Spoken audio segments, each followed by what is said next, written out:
Welcome to Retirementals, a podcast that dives headfirst into the issues facing the financial sector at the intersection of investment, technology and financial advice. Hosted by Abraham and Owen, you can expect raw honesty, critical analysis and energetic interviews. Here is your host, Abraham Owen. And welcome to Retirementals. I am Abraham Oksanya, and it's great to have you all here with us today. I am really excited about our guest today. Owen Walker is the European banking correspondent at the FT and the author of Built on a Lie, The Rise and Fall of Neil Woodford and the Fate of Middle England's Money. Owen, welcome to Retirementals. Thank you very much for having me. Really looking forward to this.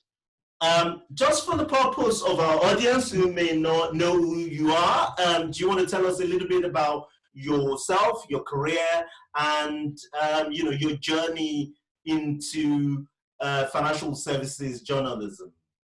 Sure. So as you mentioned, I cover European banks at the FT. I've been at the FT Group, which is the newspaper and collection of sort of trade publications for about 14 years now. I joined about a month before the financial crisis, though don't hold that against me. Nothing to do with that. The way I got into it was I did an English degree, didn't know what I wanted to do, did a journalism postgraduate degree, and then kind of assumed I would take the standard route of working for a local paper and then regional paper and then maybe a national at the end of that. But then I sort of saw an advert I'm from London, to move back to London, work at one of the FT's pension publications, and I knew absolutely nothing about pensions or business journalism or anything along those lines. A friend of mine's father was a financial advisor, and he gave me a very short crash course in the pensions issue, and this is kind of 2017, and I don't know how good your memories of that time, but the big topic at the time was this thing called A-Day, tax simplification of pensions. Right. And I kind of got a very, very basic knowledge of what happened and the changes.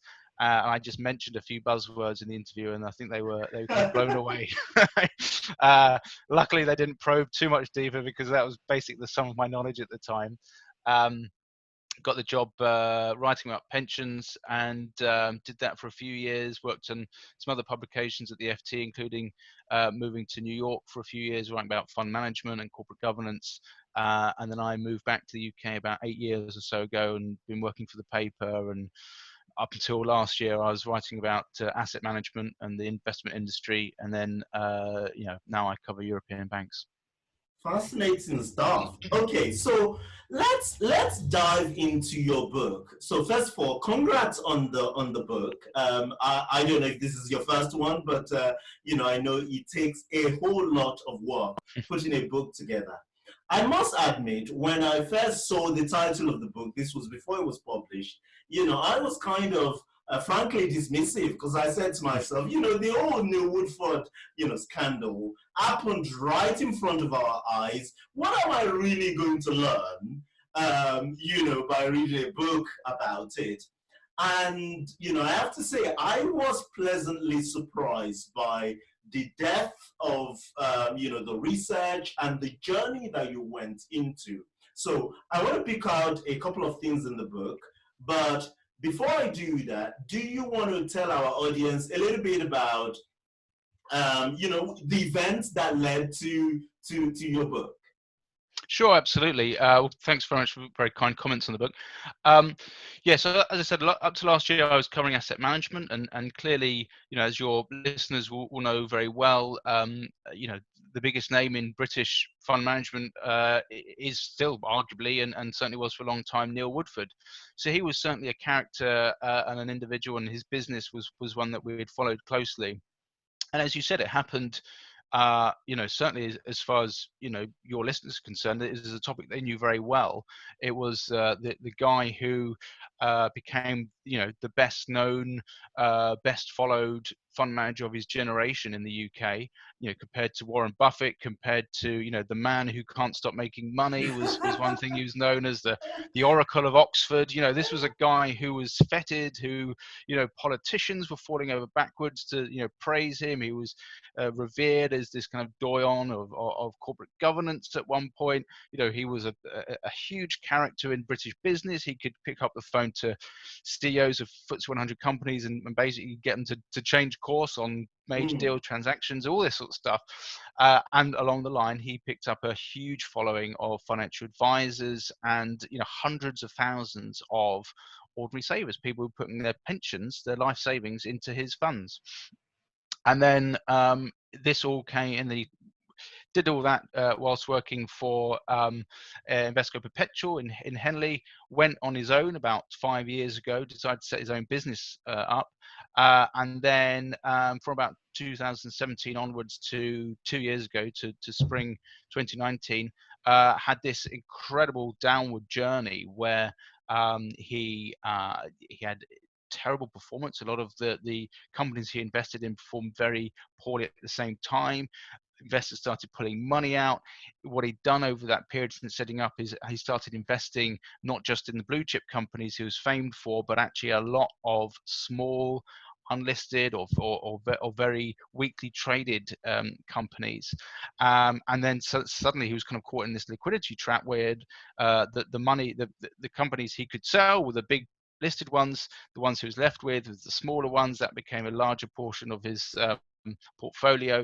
That suffered as a result from a performance perspective. People started taking more money out, and that sort of rump of unlisted and smaller listed companies got bigger and bigger, and in the end he didn't have enough money back to pay back his investors. And when they started asking for it back in droves in the run up to May 2019, then that's when his business ultimately couldn't cope. The fund was suspended.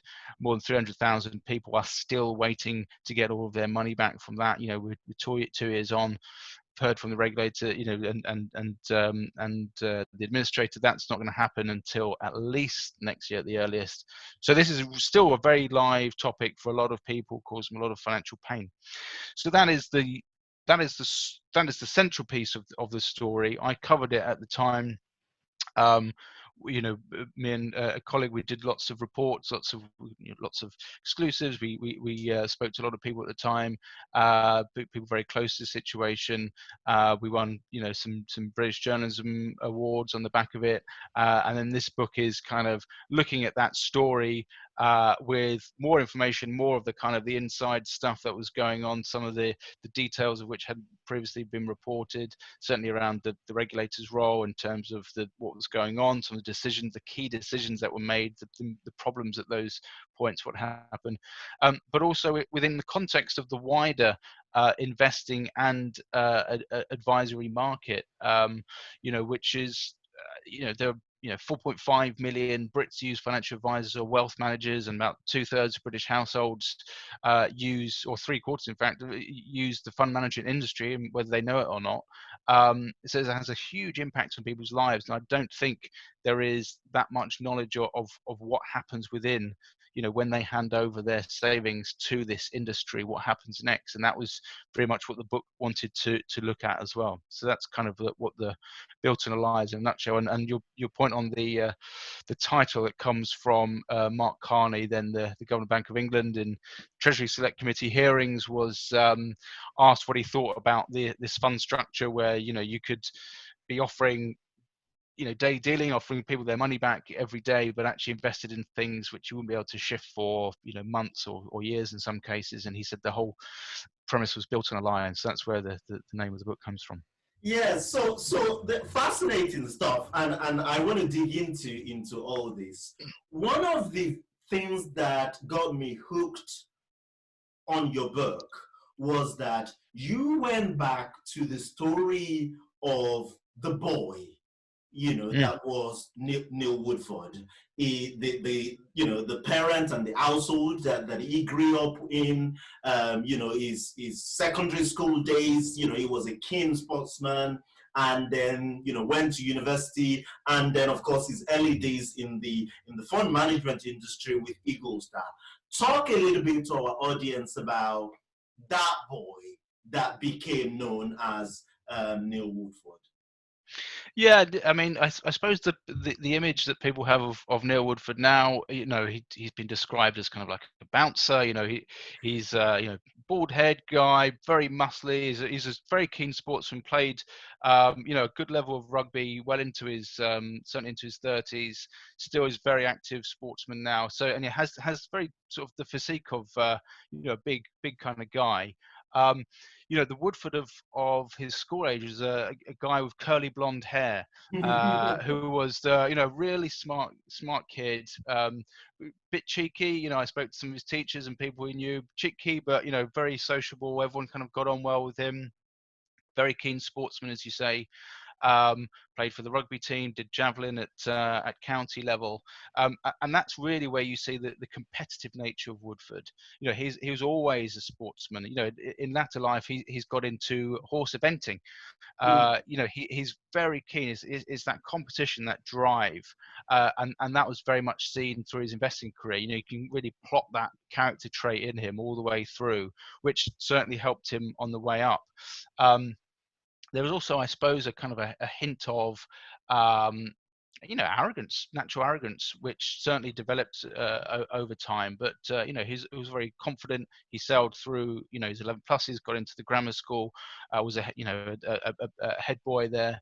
Very things came easy to him. He was very very smart guy, and I think that again that kind of natural self-confidence followed him through his career, developed later, I think, into more kind of arrogance and hubris as he rose to the top in the fund management industry.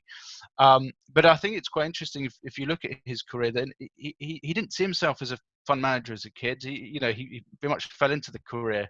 He saw himself as a pilot, an RAF pilot. His father had served in the Second World War. He'd heard the old war stories, and I think he wanted to pursue that career himself. He was very actively involved in the local youth RAF group, and but he failed the entrance qualifications to become a pilot's exam, and then pursued university, kind of ended university, didn't really know what to do. His brothers work in the city, slept on his floor for a bit, got a job as a kind of a junior guy at actually a pension provider, and kind of worked his way up that way into becoming the fund manager we know he became. So it's quite interesting, his route into the city, and his time in the City of London, which was only a few years, was at a fascinating time. It was during Big Bang. You had explosion of change in the city. You had lots of cultural changes. Some of the early offices he worked in, people were freely smoking at their desks. It's very different to now. There's a very different culture, but I think he didn't really get on with that culture, and he found his home in Henley, just outside in Oxfordshire or Buckinghamshire later on at Invesco Perpetual. Now a word from our sponsor. I am super delighted that Betafolio, the high-tech, low-cost model portfolio service, has now exceeded £500 million in asset under management, and that's in just 16 months since we launched the discretionary service. I remember launching in March of 2020, and then the world went completely crazy with the pandemic, and we've been amazed by the incredible support that we've received from financial planners who agree with us that the best way to invest their clients' money is through low-cost, globally diversified, evidence-based model portfolio service that is efficient and that is powered by technology. And so really excited about what we've accomplished as a team over the last few months. Of course, this is a space with an enormous potential. If you think that today there is about 600 billion of assets on advisor platforms, and if that continues to grow at the 15% year on year, which it has over the last couple of years, then we expect assets on advisor platforms to exceed £1 trillion in 5 years' time. And as of today, half of the assets on advisor platforms is managed in advisory portfolios, which are incredibly time consuming and inefficient, and with a lot of rooms for error. So we've seen advisors shift towards discretionary model portfolio service over the last couple of years. But discretionary MPS themselves only account for less than 20% of assets on advisor platform, and I believe that one of the problems here is that these discretionary MPS are run by traditional DFMs who themselves lack technology to scale efficiently, and they themselves sit on unsustainable cost base, which they in turn pass on to the end investors. So Betterfolio is here to change all of that, and what we've done is to build scalable technology that ensures that we continue to deliver exceptional service to financial planners, whilst at the same time lowering cost for their clients. And what could be so complicated about that for us, it's about making sure that the end investor keeps as much of the return on their investment as possible, that the return on the investment is not being sucked out through fees to traditional DFM. So we're incredibly excited about the opportunity in this space. So all the planners who've helped us, worked with us over the last few months, thank you. And yeah, we look forward to working with more of you in the future. So one of the things you implied in the book, maybe it's me reading into this, but was that the handwriting was on the wall, and did you imply that Woodford investment management, WIM, I don't know ideas that, but Woodford investment management shouldn't have been authorized in the first place. And you talked about this weird relationship between WIM and Link, the ACD, and the regulator, where the regulator was effectively outsourcing its responsibility to Link, the fund ACD. Talk a little bit about that web of incompetence, those are my words, not yours. Yeah, and this is certainly something that I was able to delve deeper into the book. We'd done a few stories about this and information we got before, but I was able to put much more information that hadn't been in the public realm in the book about this. Now, this was going back to the launch of WIM, as you say, Woodford Investment Management in 2017. Sorry, not 2017, in early 2014. So he had been at Invesco Perpetual. He'd been managing over £30 billion worth of funds collectively there. This was a huge amount, but in his latter time at Invesco Perpetual actually got a very large fine from the Financial Conduct Authority for some mismanagement of some of the funds, not disclosing enough about the risks that they were taking on too much leverage. And it was a lot of funds across the board, but it did include some of Woodford's own funds, and he himself was personally investigated by the regulator in his role there. Now, that they found that he didn't have a personal responsibility there, and he sort of pled ignorance to some of the activity that was going on. But at the same time this was going on, that Invesco Perpetual were negotiating with the regulator about this fine that they were going to have to pay, and they held their hands up to what happened. Woodford was also in the process of leaving Invesco Perpetual and setting up his own business. And when he announced, or Invesco Petro announced that he was leaving, it was a huge story. This was their main guy. This was the biggest name in the fund management industry. Woodford was arguably as well known as Invesco Perpetual. Then this is a company owned by a huge US investment group. When it was announced that he was leaving, the share price of Invesco, this very large US group, it fell. It really showed the star power that Woodford had. But at the same time, Woodford was kind of looking to set up his own business. Invesco Perpetual in discussions with the regulator about what they were going to do with this fine and this sanction. So Woodford was looking to set up on his own. He was talking to some staff he'd worked with at Invesco Perpetual. He wasn't as involved with the launch as under the terms of his contract with Invesco Perpetual as he was leaving. It was up to the people who was going to set the business up. They were in discussions with the FCA about what the structure would be, and the FCA just rushed through this application, giving them authority in record time. We're talking a matter of weeks, and this is a process which is fiendishly hard. Regulation has lots of back and forth, lots of questions, lots of things that they want done differently.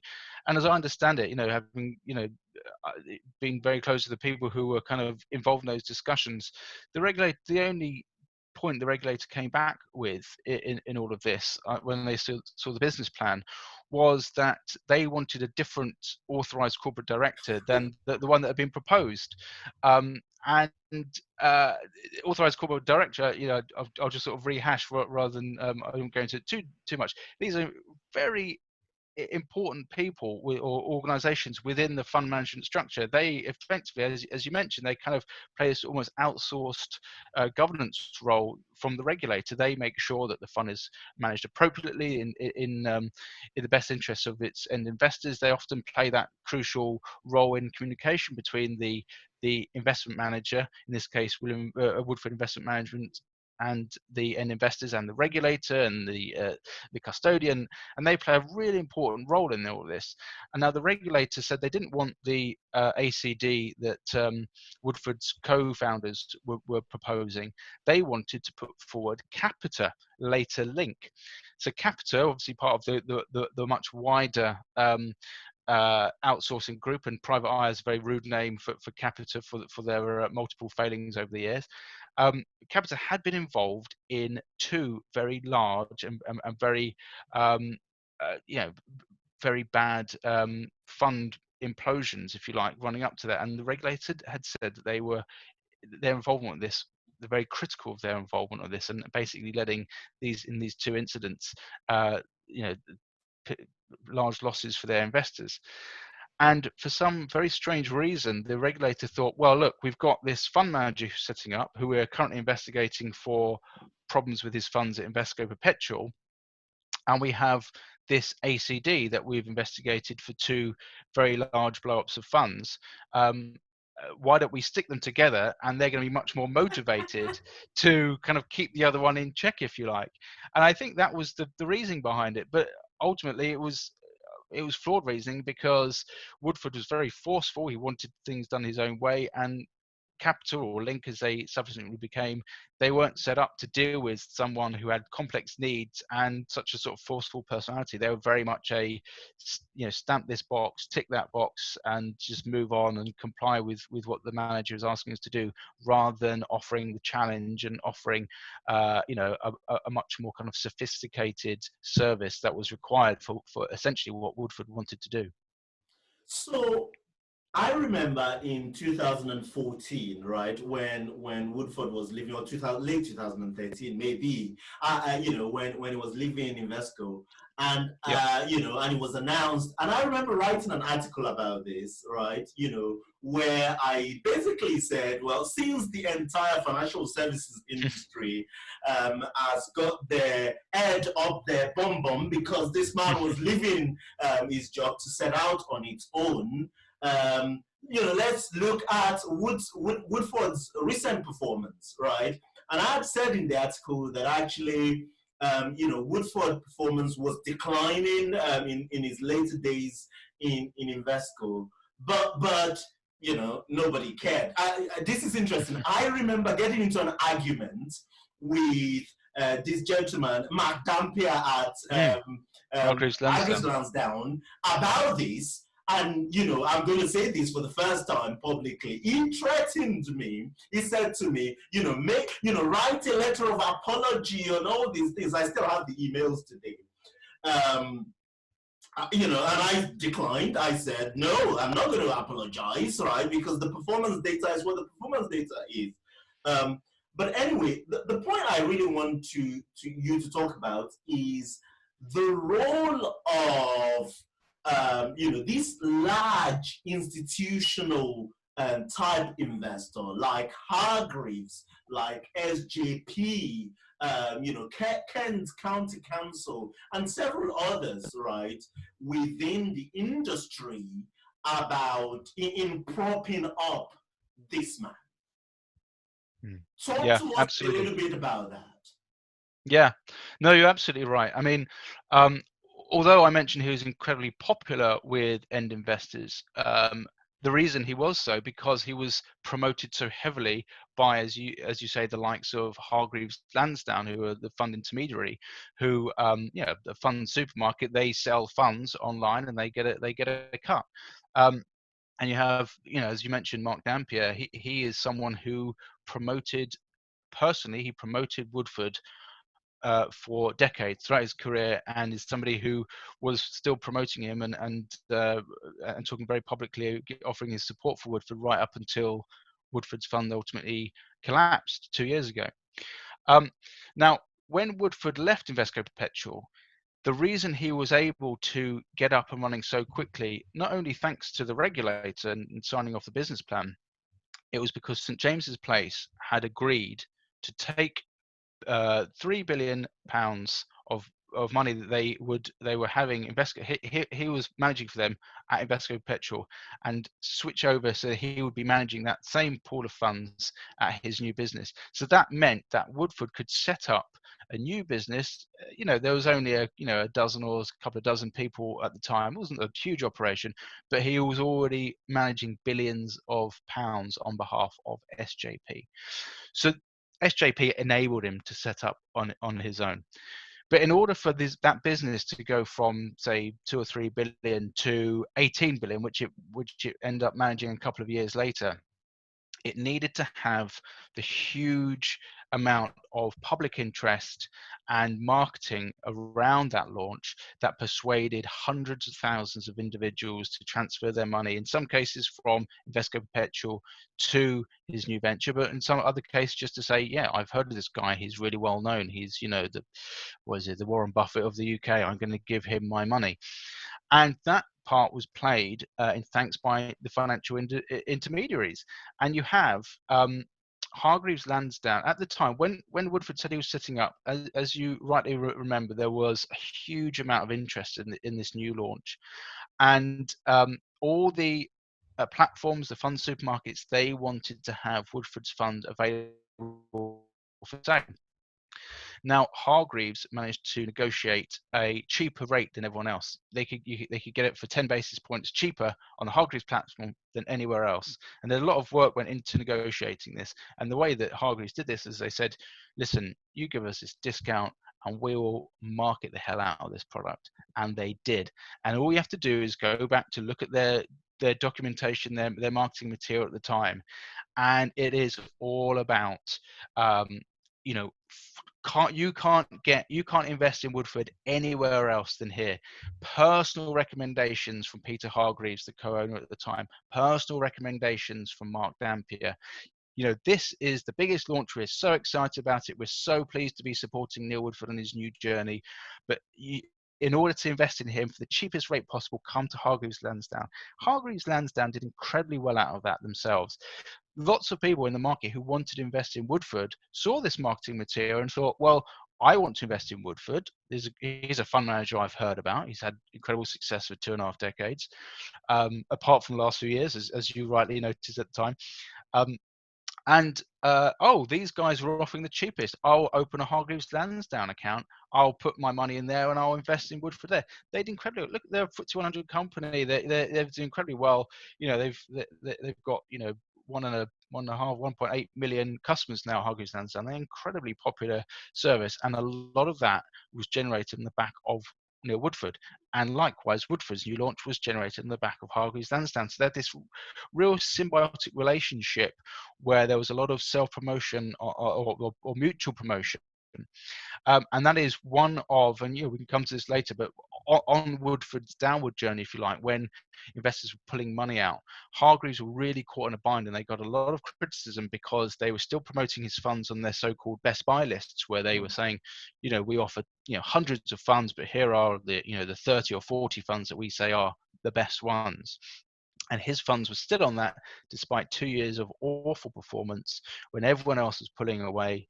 And I think they felt that if they took him off those lists, then that would cause people to pull their money out in droves, and that would spark the fund suspension, which ultimately happened with when Kent County Council, another investor you mentioned, when they did so in at the end of May. And we can talk a little bit about Kent's role as well, because that's a fascinating one from a retirement perspective. What I'm amazed by is how all these people and organizations have managed to get out of this whole thing almost unscathed. So let's look at SJP, for instance. They had a structure where they, it was in a different mandate, right? Call it a different share class. I don't know what you're going to call it. So that they were able to pull their money out, right, before all the other investors. SJP, Hargreaves Lansdown is not being penalized or, as far as I'm aware, reprimanded by the regulator. There is story of Dampier selling his shares in Hargreaves, a few months or weeks to all of this coming out. Kent, of course, suffered because they waited till till sort of late before they pulled their money out, and then everything else fell, like dominoes, essentially. And my, so in essence, the people who really suffered, from this are the end investors, maybe the end investors, even in Kent's scenario, the pension fund, and the end investors through Lansdown. How has this happened? None of these people have been, penalized in any meaningful way. Yeah, I mean, I appreciate your frustration there. I think that is one shared by a lot of people in the industry who look at what happened here. Hargreaves Lansdown have gone from strength to strength. There were, for maybe 2 or 3 months, they were quite uncomfortable. There was lots of negative headlines about them. That's water for ducks back. If you just have to look at their results. Their client base has gone up probably 30% over the past 2 years. So those guys aren't suffering. They admitted some culpability in terms of their best buy lists. They've changed those lists and they hope to move on from it. They're still a very profitable FTSE 100 company. SJP, as you say, their structure is that they have the fund and they just pick the manager. So for them, they could just get rid of Woodford one day and then they've got the backup manager ready to take it on the day after. Again, SJP, phenomenally profitable business who have gone from strength to strength on the back of this. Kent, they, as you say, they still have funds stuck in the equity income fund, the suspended fund. So they're not doing too well. There's been internal investigations into culpability there, and as my book provides details on actually what went wrong, it seems like it was a bit of a clueless mix-up there in terms of people not following orders and some people kind of maybe bending the rules a little bit and not following the correct protocols, and they were the last guys standing, if you will, when everyone else had bolted. They were the ones who was still in there with a few 100 million trapped in the fund when everyone else had sort of seen the writing on the wall, if you like.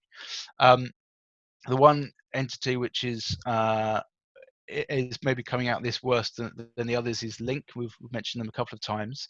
There are, to my mind, I think 2 or 3 lawsuits which are pursuing them for their role in this. They're sort of this US-style class action lawsuits where law firms are collecting, thousands of the investors who are trapped in the fund and looking to pursue Link to recover some of those losses.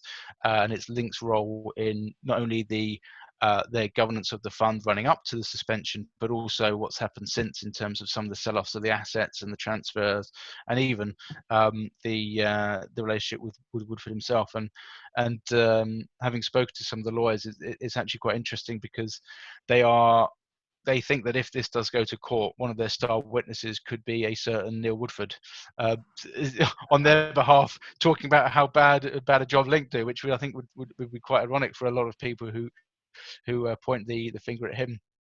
For these lawsuits, are, as I say, I think 2 of them at least started the process thinking, well, we're going to go after Woodford, and then they realised, well, actually, from a legal perspective, that's not really something they could do because of the governance structure. We're going after Hargreaves Lansdown. Again, what can they do there? The obvious one is Link because of the responsibilities they had from a fund rules perspective, and that's why these court cases or these lawsuits have centered on Link.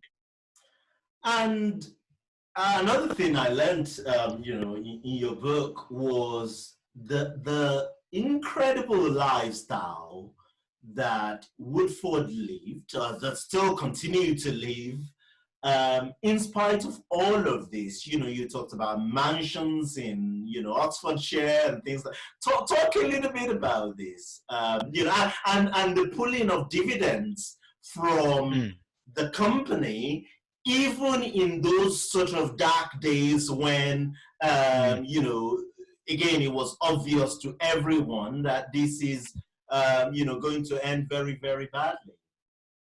Yeah, I mean, that's another sort of part of the tale of why there was so much interest in Woodford, throughout his career. He lived a very sort of brash lifestyle, if you like. He had fast cars. He loves fast cars, part of his competitive edge. He loves, racing them.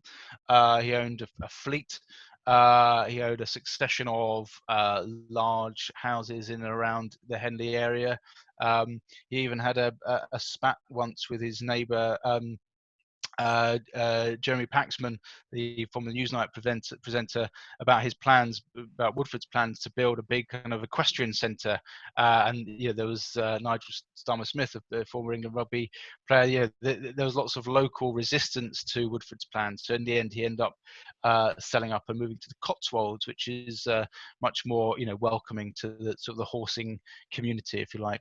So he moved over there. He owned this huge property, bought adjoining land. I think it was about twice the size of the Olympic Village in London. The scale of his land. He had sort of rare breeds of pig and sheep there, which he reintroduced.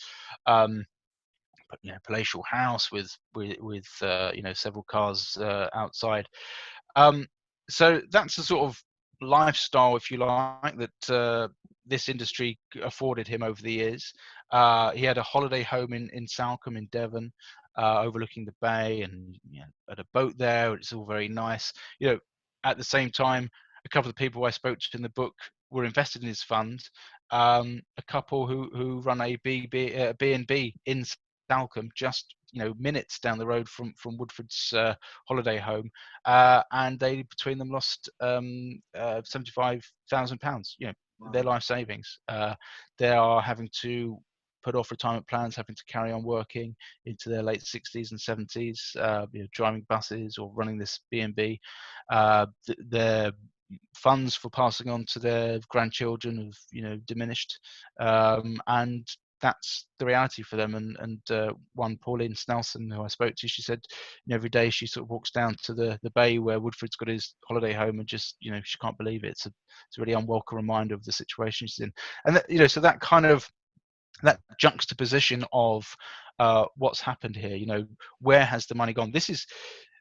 Woodford made his money by managing other people's money for a long time very well, but he's always taking his cut of it, even in the bad times.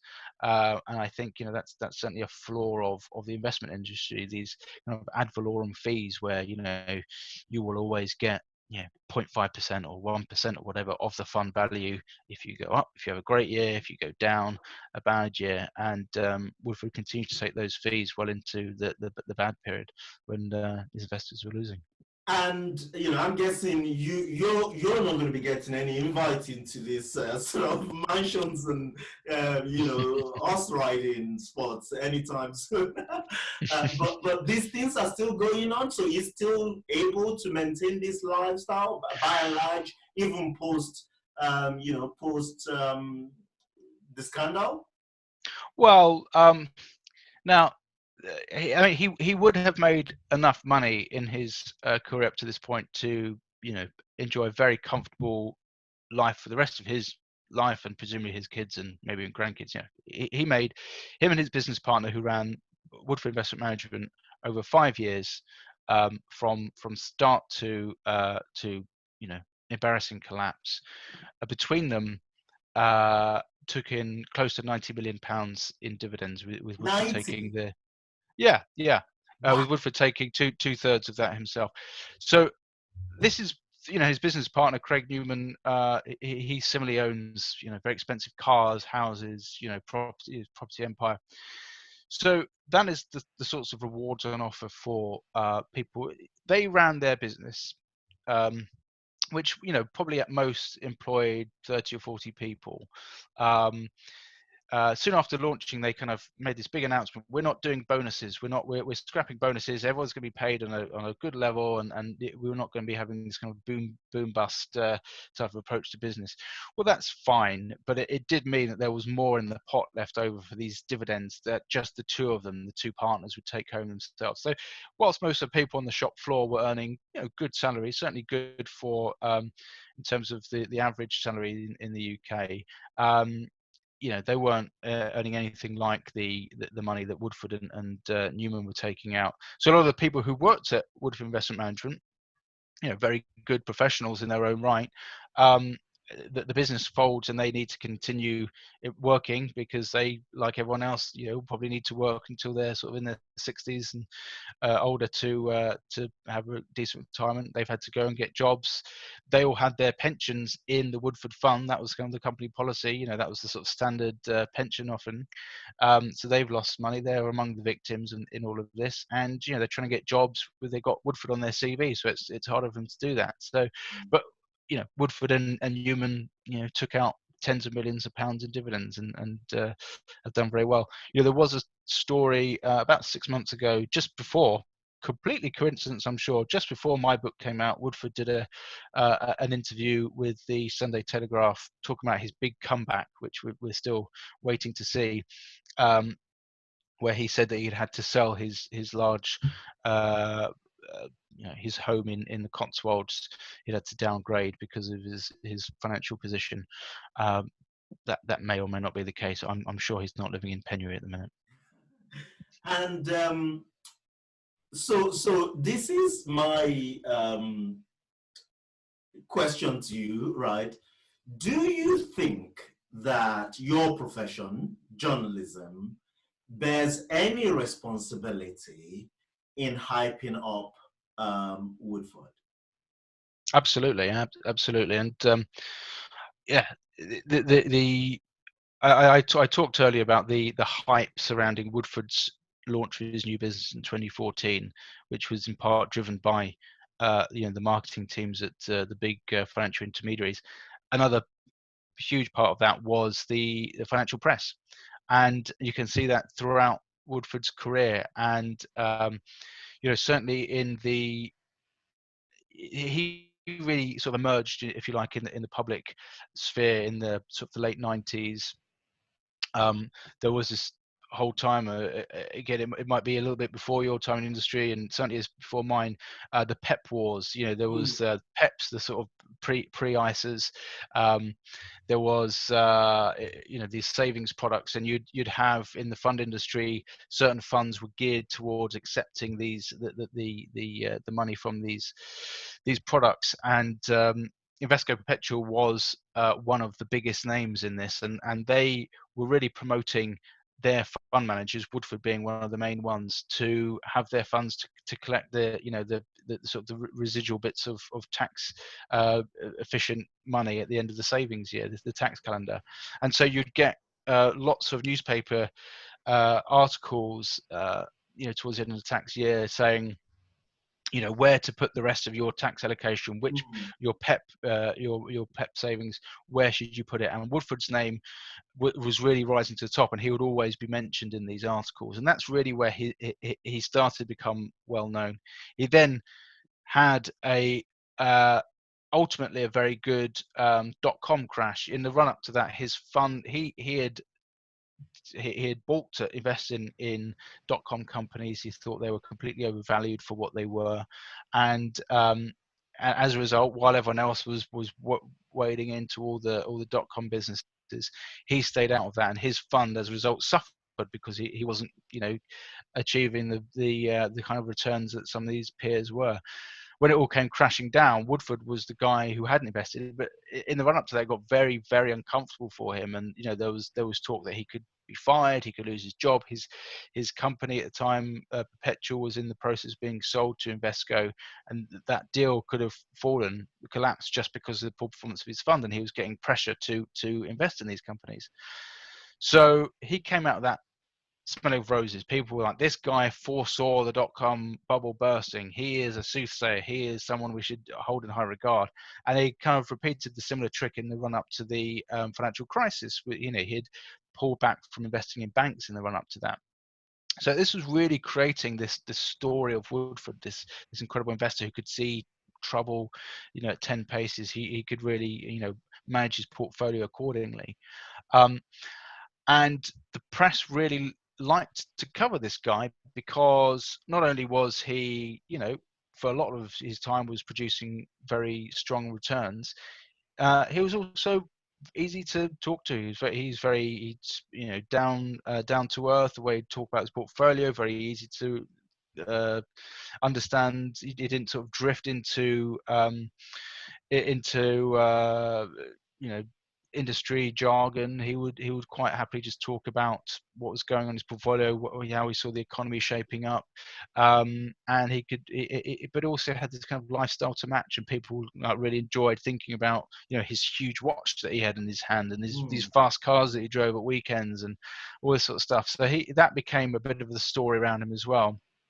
And there was so much fascination in him on his way up, and then also on his way down as well. And I think you can see that. And I think there's certainly people very close to Woodford who would say that the media were partly responsible for his downfall as well, because a lot of every story that there was saying his fund has performed very badly, the following day there would be a withdrawal of funds from that fund, which would make his situation even more acute.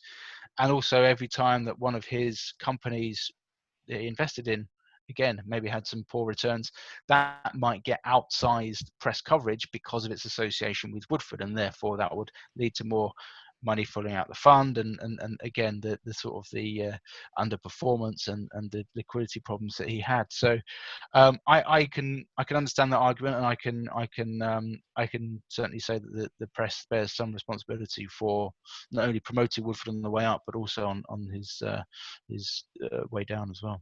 So ultimately, this is still very much an ongoing issue, right? And there are people whose monies are still, trapped in Woodford funds. Is there a quantification of the losses that people are taking, that people have taken as a result of this? And is there any lessons for just, for Mr. and Mrs. Miggins who are saving and investing towards their retirement? Is there any lessons that they can take away from all of this? Yeah, at the moment, it's a bit tricky to put a definite number on the losses because the process we're in at the minute is because a lot of the very hard to sell assets are still haven't been sold, and so Link is kind of overseeing that process. And so until they work out what value they get for them, and they pay that money back to the investors, that's when you start seeing the crystallization of those losses. Though I think it's reasonable to say about £1 billion will be lost as a result of this. So, that's a lot of money. And even more so, I think, for the sorts of people who are investing in here. I talked earlier about Pauline Nelson and her partner, Fred Hiscock. Life-changing. This is the amount of money, £75,000 for them. For Woodford, that's a new car maybe. For them, that is them, putting off their retirement. That is them continuing to work when, giving up all these life plans they had when they're at an age when they should really be thinking or hoping to expect a much more quieter, sedated life. So that's kind of the real story here. These people who have lost out significantly. And I suppose for lessons learned from this episode, if you talk to Pauline, or spoken to Pauline and Fred, they have lessons themselves. I think they feel they were too trusting in people who were putting their money in. They made classic investor decisions, mistakes in terms of they put all their money in the same fund. That is quite clearly a bad strategy. You should be sort of looking to diversification. That's kind of rule number one in investing. So they hold their hands up to that. But at the same time, for a lot of people, for millions of people, the way that the retirement industry has changed over the past 15, 20 years, where there's much more personal responsibility in terms of money purchase, pensions, in terms of choosing funds, in terms of choosing retirement accumulation products. This has all been placed, that burden of responsibility, onto individuals away from paternalistic employers and final salary pension schemes. And therefore we have this situation where millions, tens of millions of people in the UK are having to make these huge decisions about their personal wealth. And at the same time, we've seen changes in the retirement market, which understandably have said, well, we don't want to be offering so-called free advice where there's clearly an inducement to offer certain products. It needs to be unbiased advice, and but that comes at a cost. And so we do have this situation where we have millions of people who desperately need retirement savings advice, investment advice, but there isn't the industry that's set up around them to offer that advice at costs which are affordable to them. So that's a big flaw, and I'm sure there are lots of technology things that are coming down the track, and there's people are spending a lot of time thinking about this issue, but that's certainly one of the bigger issues that needs addressing. So is my solution then, what everyone should be thinking about, which is when it comes to investing your retirement money, you should be investing in low cost, globally diversified, index funds that has, literally thousands of companies within the fund, and that isn't managed by any individual, in a sense of picking and choosing what companies to invest. Is that just really the way to go now, or am I living in La La Land? No, I think absolutely. I mean, the innovation of passive funds over the past, I suppose it's been going for a while, but certainly in the past sort of 10, 20 years, it's certainly an industry, the sorts of funds that most people should be investing most of their money in. I like to think I know a little bit more about the industry than the typical person, so therefore I think my own pension savings are maybe 70, 80% in index, and I like to sort of play around with the other bits and sort of think maybe some managers I quite like, or certainly their strategies, or the sort of companies they invest in. But that's almost your, here's 70% of my portfolio is in, I'm just going to give it to index funds, as you say, very well diversified in terms of sectors, in terms of globally, and just try and make sure that they retain that value and they don't lose me too much in fees. And there's a little bit on the side I play around with, because I sort of think, well, there are maybe some funds that I have a view on which could do quite well, but I'm certainly not going to be putting all of my eggs into that one basket. Interesting, which was the other question I was going to ask you, but you've answered that, so we'll move on. So sort of wrapping this up then, I was listening to your book, because I listened to the book on Audible, right? And my daughter was in the car for a meaningful part of a journey listening to this, and she's only 10. And she asked me the question, Dad, why is it called Built on a Lie? I get your response because McCartney said so. But my question is, was it really built on a lie? Was there meaningful substance to what Woodford was doing? Because in the end, even going by your book, he was wanting to create a legacy, right? By investing in, British scientific or biotech companies, and that was meant to be his legacy. But of course, a lot of people lost money, a lot of money in the process. So my question to you is, based on your own assessment, should Woodford have been allowed to even start the whim on his own? Was everything built on a lie? Well, I mean, again, this is something I go into in the book, and it hasn't really been received much coverage before. One of the main reasons that Woodford wanted to leave Invesco Perpetual, and it's been talked about, he wanted to have more say in what he was doing, which is absolutely true, and had fallen out with managers in America who wanted to move some of the focus away from just him onto other people.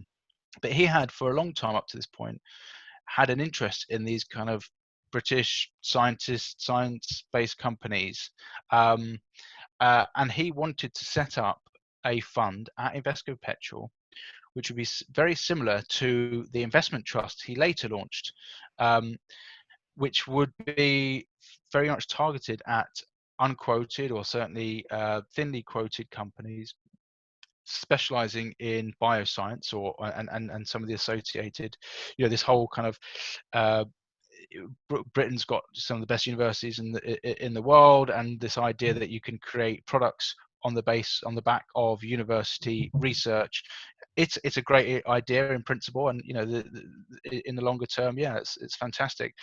And that's what Woodford wanted to do. Well, at the same time, that sort of fund is never going to make you anywhere near as much money as the big blockbuster funds that he'd managed previously in Invesco Perpetual. So they didn't really want to do that. They didn't think that he needed to be spending more time doing that sort of fund rather than his main funds. And so he sort of fell out with them for all sorts of reasons. But one of the reasons for setting up on his own was because he wanted to be that sort of manager. And as he's mentioned in the Sunday Telegraph article earlier this year, if he wants to start again, it is going to be in these sort of very specialized companies for professional investors, not for retail investors. Right. The problem was, when he set his business up, he had exactly the same problem at Invesco Perpetual. He needed to have, firstly, the SJP money to help set the business up, and they wanted something very similar to what he'd done at Invesco Perpetual. And in order to get to keep the business going, he would need to bring in hundreds of thousands of investors who were looking for something very similar to what he'd done at Invesco Perpetual. So the idea was, you set this company up, you kind of recreate kind of what you're doing at Invesco Perpetual, you set that up, and then Woodford can then focus a lot more of his time on this patient capital trust, as it became known, this investment trust. Well, that was the idea, but ultimately, when things were going badly in the main fund, and he had already actually invested a lot of that main fund in some of these small and tech companies, that's when things started to go wrong. Had he just said, I'm going to quit doing all that altogether and just set up this kind of small investment trust, things could have been quite different. But then at the same time, I think it would have been a much lower key launch for his new business. He wouldn't have made anywhere near the amount of personal gains he made from the dividends from the business, because there isn't the audience, there isn't the investor base who wants to invest in these funds, and who should be ideally. He was still going after the same wide investor base of people who are looking to invest in large British companies, at the same time wanting to run his own kind of side project. And ultimately, by merging those two businesses together, this is where the problems arose. Yeah, so I guess in that regard, we can say that it was built on a lie of, wanting to invest in illiquid and, startup companies, but selling this as, investing in blue chip companies, which, I guess it did. But anyway, but no, I just want to say, Owen, thank you very much for your time on the podcast. Thank you for the insight, for the book. I highly, highly recommend the book, to any investor, and indeed to financial advisors who really want to get into, the nitty-gritty of what really went wrong and the lessons that we can take from there. So on that basis, Owen Walker, author of Built on a Lie, thank you very much for your time and for coming on Retirementals podcast. Thank you very much, Abraham. Really pleased to be here. Thanks for having me.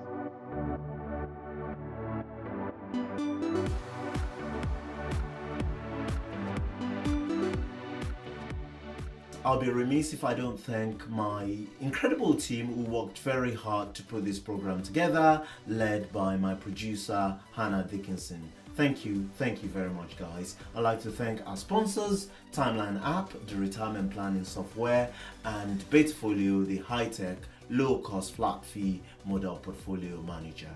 And to you, our listeners, thank you for your time. I hope you've had as much fun listening to the program as we have making it. You can find more about the show at retirementals.co.uk, and you can follow me on Twitter. My handle is Abraham on Money. Until next time, thank you and goodbye.